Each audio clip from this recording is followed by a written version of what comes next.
Art cafe.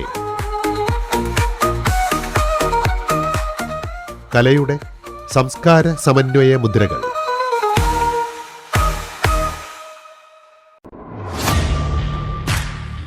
ചലച്ചിത്ര നിർമ്മാണ ഘട്ടങ്ങളിൽ ഏറ്റവും ആസ്വാദ്യമായ സർഗാത്മക പ്രക്രിയയായി എഡിറ്റിംഗിനെ കാണുന്ന ചലച്ചിത്രകാരന്മാരിൽ Steven Spielberg, Stanley Kubrick, Francis Ford Coppola, Satyajit Ray തുടങ്ങിയവർ ഉൾപ്പെടുന്നു. പ്രശസ്ത ഫിലിം എഡിറ്റർ രഞ്ജൻ എബ്രഹാമുമായുള്ള സുദീർഘമായ അഭിമുഖത്തിന്റെ അവസാന ഭാഗം ഇന്ന് കേൾക്കാം. ഒരു സിനിമ അല്ലെങ്കിൽ സിനിമയുടെ ഒരു ഭാഗം അത് റീ എഡിറ്റ് ചെയ്യാറുണ്ടോ? ഇപ്പോൾ എഡിറ്റ് ചെയ്യുമ്പോൾ തന്നെ നമുക്കിപ്പം ഒരു പാട്ട് എഡിറ്റ് ചെയ്തു അല്ലെങ്കിൽ ഒരു സീൻ എഡിറ്റ് ചെയ്തു, പിന്നീട് അത് മാറ്റാൻ തോന്നും. ചില ദിവസം എനിക്ക് കുറച്ച് ദിവസം കഴിയുമ്പോൾ തോന്നും. എപ്പോഴും ഞാൻ ഇപ്പോൾ എൻ്റെ ഇവിടെ വർക്ക് ചെയ്യുന്ന, ഇപ്പോൾ പ്രത്യേകിച്ച് സൗണ്ട് സ്റ്റുഡിയോയിൽ വർക്ക് ചെയ്യുന്നത് അവരാണ്, എഞ്ചിനീയേഴ്സാണ് ഏറ്റവും കൂടുതൽ അനലൈസ് ചെയ്യുന്നവർ. അവർ പറയുന്നത്, സാറ് ഡബ്ബിങ്ങിന് തരുന്ന പിക്ചറല്ല ഫയൽ എഡിറ്റ് കഴിഞ്ഞാൽ വരുന്ന പിക്ചർ. ഞാൻ ഡബ്ബിങ്ങിന് പടം എഡിറ്റ് ചെയ്ത് തന്നു കഴിഞ്ഞാൽ ഒരു 10 ദിവസം കഴിയുമ്പോഴേക്കാണുള്ളൂ പിന്നെ ഞാൻ വീണ്ടും ഫൈനൽ എഡിറ്റിങ്ങിന് ഇരിക്കുന്നത്. അപ്പോൾ ആ സമയത്തേക്ക് എൻ്റെ മനസ്സൊക്കെ മാറിയിട്ടുണ്ടാകും. ആ പടത്തിനുള്ള അതുവരെയുള്ള എൻ്റെ ടച്ചെല്ലാം വിട്ടിട്ട് ഞാൻ ഒരു പുതിയൊരു മൂഡിലിരുന്നാണ് പടം കാണുന്നത്. അപ്പോൾ എനിക്ക് വേണ്ടാന്ന് തോന്നുന്നതും ഒക്കെ കളയും, ചിലത് ആഡ് ചെയ്യണം തോന്നുന്നൊക്കെ ആഡ് ചെയ്യും. ഇപ്പം ഹൃദയത്തിൽ തന്നെ ഒരു സോങ് അരികെ എന്നുള്ള ആ സോങ് ഞാനത് 4 പ്രാവശ്യം 5 പ്രാവശ്യം മാറ്റി എഡിറ്റ് ചെയ്തിട്ടുണ്ട്. അപ്പം വിനീത് ഒരു ദിവസം പറഞ്ഞ്, രഞ്ജൻ എങ്ങനെയാണ് ഇത് ഒരു പ്രാവശ്യം എഡിറ്റ് ചെയ്ത് ഞാൻ കണ്ടു ഓക്കെ ആണെന്ന് പറഞ്ഞ്, പിന്നെ ഒരു 2-3 ദിവസം കഴിയുമ്പോൾ തോന്നുന്നു ഇത് മാറ്റണമെന്ന്. ഞാൻ പറഞ്ഞ് ഒരു 3-4 ദിവസം കഴിഞ്ഞ് കണ്ടു കാണുമ്പോൾ എനിക്ക് തോന്നും ഇത് സുഖമായില്ലോ എന്ന് തോന്നും. അപ്പോൾ അത് മാറ്റും. കുഴപ്പമൊന്നും ഉണ്ടായില്ല, കുഴപ്പമൊന്നും ഉണ്ടായില്ല, നന്നായിട്ടേ ഉള്ളൂ. അപ്പോൾ അത് എനിക്ക് ആ കാര്യത്തിൽ എന്നെ ഇൻസ്പയർ ചെയ്ത ഒരാളുടെ ഒരു അഭിപ്രായമുണ്ട്, സ്റ്റേറ്റ്മെൻറ്റ്. ഇളയരാജ ഒരു പടത്തിന് മ്യൂസിക് ചെയ്തിരുന്നു. ഒരു പാട്ട് ഷൂട്ട് ചെയ്യാൻ വേണ്ടിയിട്ട് സോങ് റെക്കോർഡ് ചെയ്ത് മേടിച്ചിട്ട്. അപ്പോൾ കഴിഞ്ഞ് ഒരു 2 മാസം കഴിഞ്ഞ് ഞാൻ അദ്ദേഹത്തെ കണ്ടപ്പോൾ എന്നോട് ചോദിച്ചു, സോങ് എപ്പടി നല്ല വന്നിരിക്കാമെന്ന് ചോദിച്ചു. ഞാൻ പറഞ്ഞു, ഇല്ല സാർ അത് ഷൂട്ട് ചെയ്തില്ല. അപ്പോൾ അദ്ദേഹം പറഞ്ഞ മറുപടിയാണ് എന്നെ ഞെട്ടിച്ചത്. അദ്ദേഹം പറഞ്ഞ്, അയ്യോ പിന്നെ എന്തിനാ അതൊന്ന് തിരക്കിയിട്ട് റെക്കോർഡ് ചെയ്ത് കൊണ്ടുപോയത്, ആ ട്യൂൺ പഴയതായി പോയില്ലേ എന്ന്. 2 മാസം കഴിഞ്ഞപ്പോൾ അദ്ദേഹം പറഞ്ഞ ഒരു കമൻ്റാണത്. ഈ എഡിറ്റ് ചെയ്ത ഒരു വേർഷൻ നമ്മൾ മാറ്റുന്നു, റീ എഡിറ്റ് ചെയ്ത് വേറൊരു വേർഷൻ ഉണ്ടാക്കുന്നു.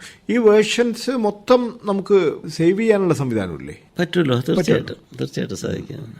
ഇപ്പം നോൺ ലീനിയറിലൊക്കെ വന്നപ്പോൾ അതാണല്ലോ ഏറ്റവും വലിയ സ്വാതന്ത്ര്യം. ഞാൻ അതുകൊണ്ടാണല്ലോ നോൺ ലീനിയറിനെ കുറിച്ച് ഏകദേശം ഇതിനെക്കുറിച്ച് മനസ്സിലാക്കിയപ്പോൾ അത് പഠിക്കാൻ വേണ്ടിയിട്ട് ആവേശം ഓടുകയും അതിൽ വർക്ക് ചെയ്യുകയും. പണ്ട് ഈ ദക്ഷിണാമൂർത്തി സ്വാമീൻ്റെ സംഗീത നിർവഹണത്തെക്കുറിച്ച് പറയാറുണ്ട്. അദ്ദേഹം വരികൾ നോക്കുന്നു, ഒരു ഈണം പാടുന്നു, എന്നിട്ട് ഇവരെ നോക്കും, അവരെ തൃപ്തി അല്ലെങ്കിൽ അത് മാറ്റി വെക്കുന്നു, പിന്നെ അടുത്തേക്ക് പോകുന്നു. അങ്ങനെ ചില പടങ്ങൾ 10 ട്യൂൺ എടുത്തിട്ടുണ്ടാവുന്നു. പക്ഷേ അതിൽ ഏറ്റവും നിർഭാഗ്യകരമായ സംഭവം എന്ന് പറഞ്ഞാൽ ഈ 12ാമത്തെ പാട്ട് എടുക്കുകയും ബാക്കി 11 കളയുകയും ചെയ്യുമ്പോൾ ഈ 11 ഇത് ഈ 12ാമത്തെ സോങ്സിൻ്റെ അത്ര തന്നെ മൗലികതയും സൗന്ദര്യമുള്ള പാട്ടുകളായിരിക്കും. അത് സേവ് ചെയ്യാനുള്ളൊരു സൗകര്യം അന്നുണ്ടായിരുന്നില്ല, ഇന്നത് പറ്റും.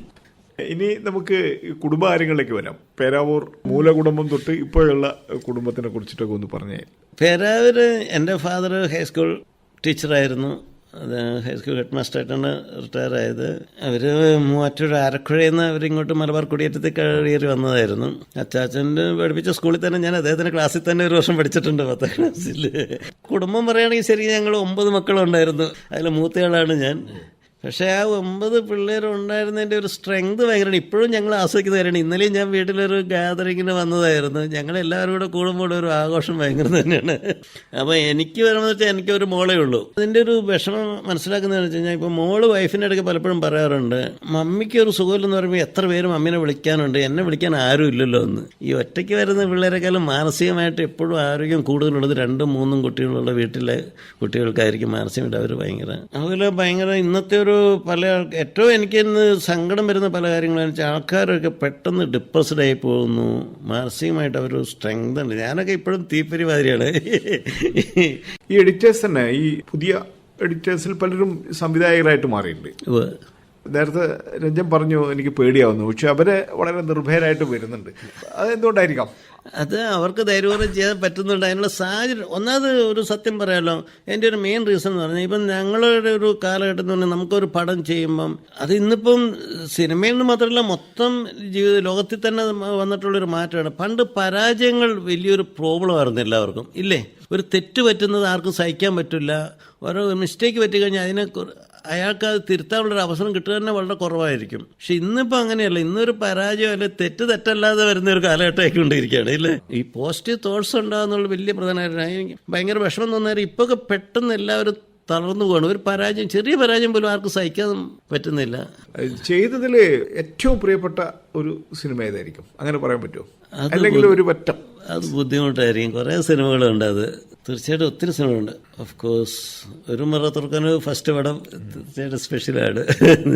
CID മൂസ കഥ പറയുമ്പോൾ, സൈക്കിൾ, അയാൾ ഞാൻ നമ്മുടെ ഈ താരപ്രമുഖന്മാര് എങ്ങനെയാണ് ഇതിനോടൊക്കെ റിയാക്ട് ചെയ്യുന്നത്? അവര് ഉള്ളറിഞ്ഞ് അഭിനയിച്ചിട്ടുള്ള ചില രംഗങ്ങൾ അത് എഡിറ്ററുടെ ഒരു അധികാരം ഉപയോഗിച്ച് നിങ്ങളത് മുറിച്ച് മാറ്റുമ്പോൾ ആ രീതിയിലുള്ള വല്ല പ്രതികരണങ്ങളൊക്കെ ഉണ്ടായിട്ടുണ്ടോ? അതൊക്കെ ഉണ്ടായിട്ടുണ്ടാവും. പക്ഷേ നമ്മൾ സിനിമയ്ക്ക് വേണ്ടിയാണ് ചെയ്യുന്നത്. ഒരിക്കൽ മമ്മൂക്ക തന്നെ ഒരു സീൻ ഒരു പടത്തിൽ എഡിറ്റ് ചെയ്ത് ഡബ്ബിങ് സമയത്ത് കാണുന്ന സമയത്ത് ആരാ ഇതിൻ്റെ എഡിറ്റർ എന്ന് ചോദിച്ചു. അദ്ദേഹത്തിന് അറിയില്ലാത്തതുകൊണ്ടല്ല, അദ്ദേഹത്തിൻ്റെ എൻ്റെ ആദ്യത്തെ സിനിമ മുതൽ പല സിനിമകളും ഞങ്ങൾ ഒന്നിച്ച് വർക്ക് ചെയ്തിട്ടുള്ളതാണ്. അപ്പം ജോണിയാണ് ഡയറക്ടർ. അപ്പോൾ ജോണി പറഞ്ഞു, രഞ്ജന പറ, അദ്ദേഹത്തിന് മമ്മൂട്ടി മോഹൻലാലൊന്നും പ്രശ്നമില്ലല്ലോ, അദ്ദേഹത്തിന് സിനിമയല്ലേ വലുത്. അതും ഒരു അവാർഡാണ്. തീർച്ചയായിട്ടും വലിയൊരു അവാർഡ് തന്നെയാണ് അത്. അപ്പം പക്ഷെ ഞങ്ങൾ ഭയങ്കര സൗഹൃദമാണ്. ഇപ്പോഴും വലിയ സൗഹൃദത്തിലുള്ള. ഇപ്പം ലാൽ സാറായിട്ടായാലും അങ്ങനെ തന്നെയാണ്. ആർട്ടിസ്റ്റുകളിൽ ഇപ്പോൾ ക്ലാസ്മേറ്റ്സിൽ അതുപോലെ എഡിറ്റ് ചെയ്യുമ്പോൾ ജയസൂര്യയുടെ നല്ല 2-3 സീൻസ് റിമൂവ് ചെയ്തു. അപ്പോൾ ലാൽ ജയനെ വിളിച്ച് പറഞ്ഞു, നീ വിഷമിക്കരുത് കേട്ടോ, പടം ഓടാൻ വേണ്ടി പ്രാർത്ഥിക്കണം, നിനക്ക് അതിനുള്ള ഫലം തീർച്ചയായിട്ടും ഉണ്ടാവും. കാരണം എനിക്ക് ഭയങ്കര വിഷമം തോന്നി ആ സീൻ കട്ട് ചെയ്യുമ്പോൾ. പക്ഷേ നമുക്ക് പടത്തിലേക്ക് ആവശ്യമില്ല, പടത്തിന് ഒത്തിരി ലെങ്ത് കൂടുന്നു. പടം നമുക്ക് ലെങ്ത് ഒരു പ്രധാനപ്പെട്ട ഘടകമാണ്. അങ്ങനെയുള്ള ഒരുപാട് അനുഭവങ്ങളുണ്ട്. ശരിക്കും ഒരു ഡിസിപ്ലിൻ ആദ്യമേ ഷൂട്ട് ചെയ്യുന്ന മുതൽ അല്ലെങ്കിൽ സ്ക്രിപ്റ്റിംഗ് മുതൽ ആ ഒരു ഡിസിപ്ലിൻ മെയിൻറ്റെയിൻ ചെയ്യുകയാണെങ്കിൽ എഡിറ്റർ കുറെ കൂടി സൗകര്യമാണ്. ഷൂട്ടിങ്ങിന് മുമ്പേ ഒന്ന് എഡിറ്ററായിട്ടൊക്കെ ഒന്ന് ഡിസ്കസ് ചെയ്തിട്ട് നമുക്ക് അത്യാവശ്യം വേണ്ടെന്ന് സീൻസ് വേണ്ടെന്ന് വെക്കുകയാണെങ്കിൽ അങ്ങനെ ചെയ്യാറുണ്ടോ? ചിലരൊക്കെ ഇപ്പോൾ ഒരുപാട് പേര് ചെയ്യാൻ തുടങ്ങിയിട്ടുണ്ട്. അത് ഇപ്പോൾ വിനീതിൻ്റെ ഫസ്റ്റ് പടം മലർവാടി ആർട്സ് ക്ലബ് ഷൂട്ടിങ്ങിന് മുമ്പ് ഞങ്ങൾ ഒരു 3 ദിവസം ഡിസ്കഷൻ ഇരുന്നു. അപ്പോൾ വിനീത് അത് പല ഇൻ്റർവ്യൂസിലും ഒന്ന് പറയുകയും ചെയ്തിരുന്നു, എനിക്ക് ഷൂട്ടിങ്ങിന് ഒരു 10-12 ദിവസം ലാഭിച്ചു വന്നു രഞ്ജേട്ടൻ. അവസാനത്തെ ഇതിൻ്റെ കാര്യങ്ങൾ നിശ്ചയിക്കുന്ന അതിൻ്റെ നിയതാവ് എന്ന് പറയുന്നത് എഡിറ്ററാണെന്ന് ഇപ്പോൾ മനസ്സിലായി. നമുക്ക് ഏതായാലും ഇവിടെ നിർത്താം. Okay, thank you so. അപ്പോൾ ഇങ്ങനെയൊരു അവസരം തന്നതിന് പ്രത്യേകം നന്ദി പറയുന്നു. വലിയ ക്രിയേറ്റീവ് എഡിറ്ററാണ് നമുക്ക് പരിചയപ്പെടുത്താൻ പറ്റിയതിൻ്റെ ഒരു ചാരിതാർത്ഥ്യം നമുക്കുണ്ട്. എൻ്റെ കുറേ തെറ്റായ ധാരണകളെ മാറ്റി പണിയാനും മാറ്റി എഡിറ്റ് ചെയ്ത് മാറ്റി കളയാനും ഈ അഭിമുഖം നിമിത്തമായി അല്ലേ? ജീവിച്ചുകൊണ്ട് അതുകൊണ്ട് മാത്രമുള്ള ആവേശം കൊണ്ടാണ് കേട്ടോ ഇങ്ങനെയൊക്കെ പണിയെടുക്കുന്നത്.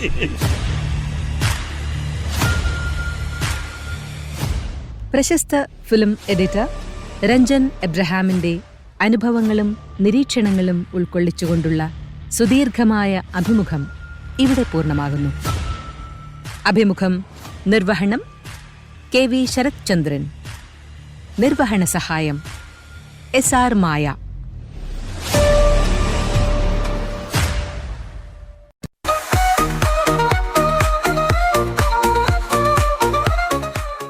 Art cafe. കലയുടെ സംസ്കാര സമന്വയ മുദ്രകൾ.